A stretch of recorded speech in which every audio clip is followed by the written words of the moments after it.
अक्सर किसान साथियों की एक शिकायत रहती है कि हम धान की फसल में खादों का इस्तेमाल भी करते हैं, बम्पर खाद भी डालते हैं, कई बार ज़्यादा भी डाल देते हैं, लेकिन फिर भी उत्पादन पे कोई विशेष फर्क हमें दिखाई नहीं देता है। आज की वीडियो में यह कन्फ्यूजन आपका दूर करने वाले हैं कि हम खादों का इस्तेमाल करते हैं, खादें काम क्यों नहीं करती हैं और हमें कौन कौन सी खादों का इस्तेमाल करना चाहिए जिससे हमें इस साल कम से कम धान में अच्छा और ज़्यादा उत्पादन मिल सके। एकदम यूनिक वीडियो है, अच्छी वीडियो है, आपको पूरा ज़रूर देखना चाहिए। किसान साथियों, लगातार हम रासायनिक खादों का इस्तेमाल करते आ रहे हैं बहुत सालों से, कम से कम 10-15 साल तो आप मान ही सकते हैं। जब हम ज़्यादातर रासायनिक खाद की तरफ इतना बढ़ गए हैं कि हम दूसरी खाद की तरफ सोचते भी नहीं है। रासायनिक खाद का मतलब जो केमिकल वाली खादें, यूरिया, डीएपी, एनपीके, पोटास, ऐसी खादें हैं। मैं ऐसा नहीं बोलता कि आपको इन खादों का इस्तेमाल नहीं करना चाहिए, लेकिन इनके साथ साथ कुछ जैविक खादों का इस्तेमाल, कुछ जो हमारी जो कंपोस्ट होती हैं, जो हम घर पे देसी खाद तैयार करते हैं, उनका इस्तेमाल करेंगे तो दोनों खादों का समन्वय होना बहुत ही ज़रूरी होता है। क्यों होता है? अगर आप केवल रासायनिक खाद का इस्तेमाल करते हैं, रासायनिक खाद के इस्तेमाल से हमारी मिट्टी की जो ऊपरी सतह होती है एकदम सख्त हो जाती है। उसमें क्या होता है कि मिट्टी में ना तो भुरभुरापन रहता है, ना ही जल धारण करने की ज़्यादा क्षमता बच पाती है, मतलब मिट्टी का एकदम सत्यानाश हो जाता है। अगर आप वहीं जैविक खादों का इस्तेमाल, जैसे हम गोबर खाद डाल सकते हैं, वर्मी कंपोस्ट मान लीजिए महंगा पड़ता है, लेकिन गोबर खाद तो आप प्रयोग कर ही सकते हैं, वर्मी कंपोस्ट भी आप डाल सकते हैं, केचुए वाली खाद हो गई, पत्ते वाली खाद हो गई, बहुत सारी ऑर्गेनिक खादें भी आती हैं।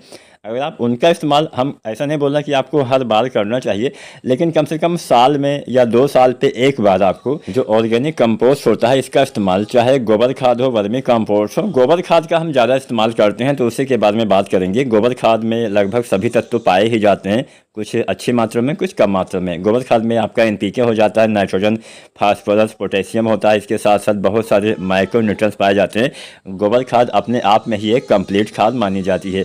अब गोबर खाद का इस्तेमाल क्यों ज़रूरी है ये भी जान लीजिए। अगर आप रासायनिक खादें लगातार डालते हैं तो उसका जो भरपाई होता है वो आपका गोबर खाद करने वाला है। मिट्टी में जो बैक्टीरिया होते हैं उनको सक्रिय करेगा, मिट्टी में भुरभुरापन लाएगा, मिट्टी में पानी यानी जल धारण करने की क्षमता को बढ़ाता है, मिट्टी में सुधार करने का काम आपका ये जो ऑर्गेनिक कंपोस्ट होता है वो करता है। तो कोशिश करिए कि कम से कम साल में या 1.5 साल पे, 2 साल पे एक बार अच्छी मात्रा में अपने खेत में गोबर खाद का इस्तेमाल अवश्य करिएगा। जुताई करने से पहले गोबर खाद डालिए, फिर जुताई कर दीजिए, पूरे खेत में फैला दीजिए, जिससे अच्छा लाभ आपको मिलने वाला है। ये तो हो गई बात गोबर खाद की। अब हम जानते हैं रासायनिक खादों का इस्तेमाल हम किस तरह से करें जिससे हमें ज़्यादा लाभ मिले। अगर हम धान की फसल की ही बात करें तो धान की फसल में आपने देखा होगा बहुत सारे किसान साथी बहुत सारी गलतियाँ करते हैं। हम एक एक करके सभी खादों के बारे में बताएंगे। सबसे पहले डीएपी की बात करते हैं। हम ज़्यादातर डीएपी का इस्तेमाल करते हैं, लेकिन आपको डीएपी के बजाय एसएसपी का इस्तेमाल करना चाहिए, जिसमें आपको 2-3 तत्व मिल जाते हैं, कम से कम 3 तो मिल ही जाते हैं। एक तो आपका हो गया फास्फोरस, 16% एसएसपी में होता है, यानी सिंगल सुपर फास्फेट में होता है। सल्फर 11%, कैल्शियम 19 से 21% और कुछ में जिंक भी पाया जाता है, लगभग आधा %, 1%, 2% के आसपास। तो एसएसपी अगर आप डालते हैं तो 3 तो तत्व उसमें मिलने ही वाले हैं। मात्रा थोड़ा ज़्यादा लगती है, लगभग 80 किलो से लेके 110 किलो पर एकड़ के हिसाब से हमें एसएसपी डालना पड़ेगा।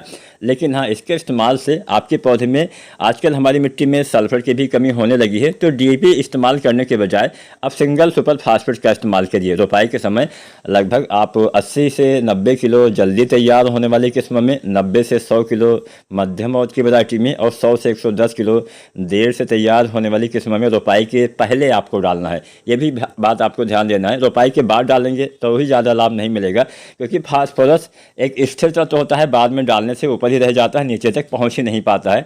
तो डीएपी अगर आप डालते हैं तो भी रोपाई से पहले ही डालिए, अंतिम जुताई के आसपास। अगर आप एनपीके कोई डालते हैं तो भी रोपाई से पहले ही डालिए, तो ये खादें अच्छे से काम कर पाती हैं।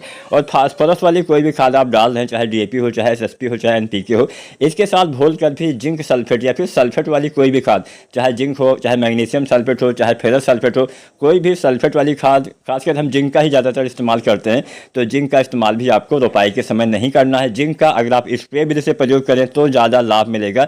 जिंक मिट्टी में डालने से मुश्किल से 2-3% ही लाभ मिल पाता है, बाकी की मात्रा तो हमारी बेकार ही हो जाती है। तो कोशिश करिए जिंक का आप स्प्रे विधि से प्रयोग करिए। आजकल चिलेटेड जिंक आ गया है जो बहुत ही अच्छे से काम करता है, 12% वाला, 120 ग्राम मात्रा पर एकड़ के हिसाब से प्रयोग भी करना होता है। 2 बार डाल देंगे तो अच्छे से काम कर जाएगा, 2-3 बार भी आप डाल सकते हैं।